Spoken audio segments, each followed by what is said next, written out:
Hey everyone, and welcome to another installment of Tom's World. In today's video, we're just going to do a quick update of Sarobia Garden. So let's get in there and check it out.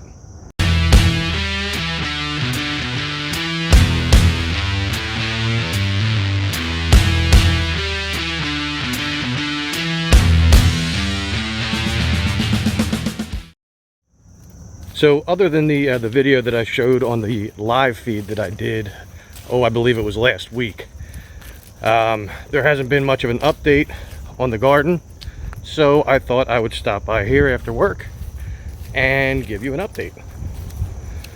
So as you can see, some things are flourishing, some things are not. The nasturtiums are still going pretty good. Whatever that is in the back, it's looked better, but it's still there. We have the milkweed there doing very well. We have this other coneflower, this mysterious coneflower that popped up. Nobody seems to know who put it there, but that's doing well. The bee balm doing great. The columbine is awesome. Look at how much that bushed out. There are going to be so many flowers on that when they come time to bloom next year. The phlox in the back, they don't seem to be blooming a whole heck of a lot. All the phlox actually, except for the one towards the end down by the black-eyed Susans, not this one, but the other ones. The coneflowers, they've all looked a lot better, especially this one. I don't know, just because it doesn't look good now does not mean that it won't look good next year though. So we've actually sowed the seeds, I guess you might say, for the garden. We didn't really sow seeds, they were plants that we put in, but you know, we've laid the groundwork, and this can all be changed around and stuff well into next year. Again, not sure what these are. I know one of the other volunteers had planted them, and I know that they are native. It might be more milkweed. I'm not 100% sure. Then we got the cardinal flower. Man, has that thing grown up. And the gnats are crazy today, so forgive the herky-jerky camera movements here. I'm like batting away the gnats. There's another coneflower. The phlox back here, it's come back a little bit, not a whole lot. That sad looking thing down there next to the phlox is another phlox. The last one that I put in that the deer kept putting their head in and eating. We've put it in here in hopes of it coming back. So we'll see what happens. Another coneflower in there that without that cage is too flimsy to stand on its own. And then the two black-eyed Susans, the Rudbeckia, they're doing awesome. And the two bee balms down here, they've bushed out quite a bit. I mean, I guess they're done blooming flowers for the season, but they've bushed out quite a lot. And then the nasturtiums down here, still doing pretty well. Still have some flowers on them, not many, but they're doing pretty well. Over here at the pond, which I usually save for the end, but there's nothing in there right now. I've been looking for days and there's nothing in here. I don't even think the turtle's in there anymore. But look at how much the little flowering plants have grown up around it. And then over here, just to the left of the pond, are the plants that the other volunteers have put in here, and I didn't know if they were ever going to flower. Well, I guess I got my answer, because they are definitely flowering. And they're pretty too, so I like that. This one here has the most flowers on it, I think.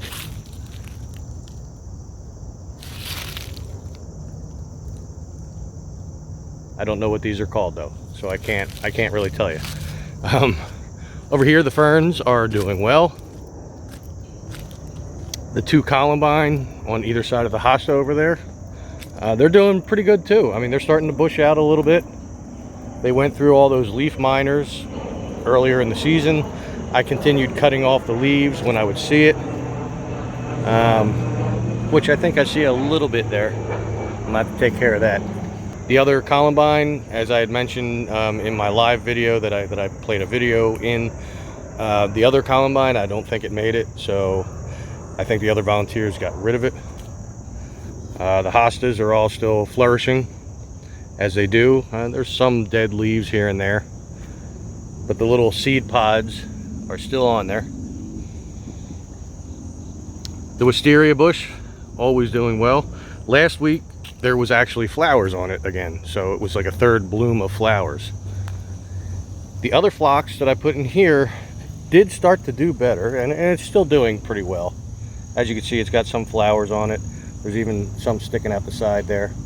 I had come in here the other day and you could see the dent in the bottom of the cage. It almost looks like somebody stepped on it, which kind of upset me a bit, and I fixed it the best I could for the time being, but that is definitely going to have to go in the cold frame or raised bed garden, whatever you want to call it. Also, as another update, up here on the sundial, you will see that the face of the sundial is back. The volunteer who owned that has put it back up there, and somebody has attached a little thing. So if you want to come out and check that out, if it's still here. I didn't read the whole card just yet, but as you can see, there's a little candy corn crochet thing there, and there's what that says. If you want to read it all, you can always pause that or come down here and pick this up.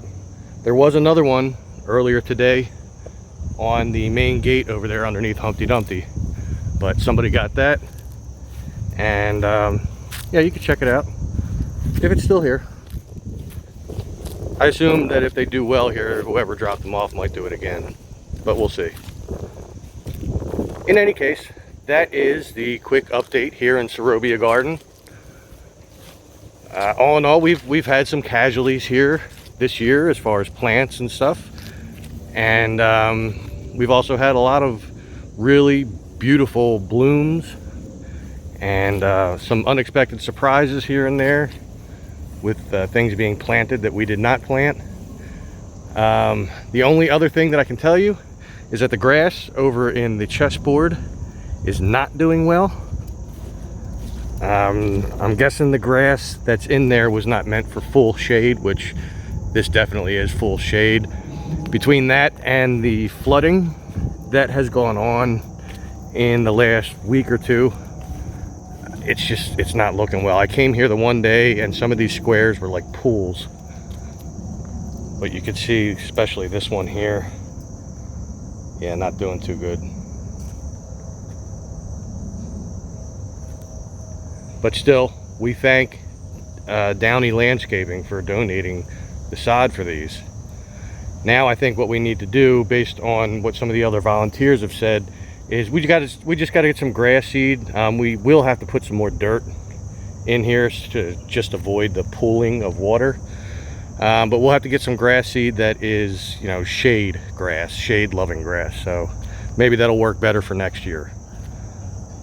But it doesn't look absolutely terrible and desolate, but still not as lush as it once was. So anyway, that's my update. I want to thank everybody for continuing to watch my videos. If this is your first time here, please hit that subscribe button. Once you do that, hit that notification bell. That way you'll make sure that you get notified whenever I upload new videos, which I do understand. I keep saying that they're getting further and further apart, and I keep apologizing for it, and I still apologize for it. But this time around, I actually have a really good reason. I was getting the process going for my new job. This week I started my new job, and I've really had zero time to do anything during the day, except for today. So also make sure you give this video a big thumbs up. And with that, I am going to get out of here and go home and change out of my work boots and get comfortable. So I will see you all in the next one. Make sure you stay safe, stay healthy, and take care.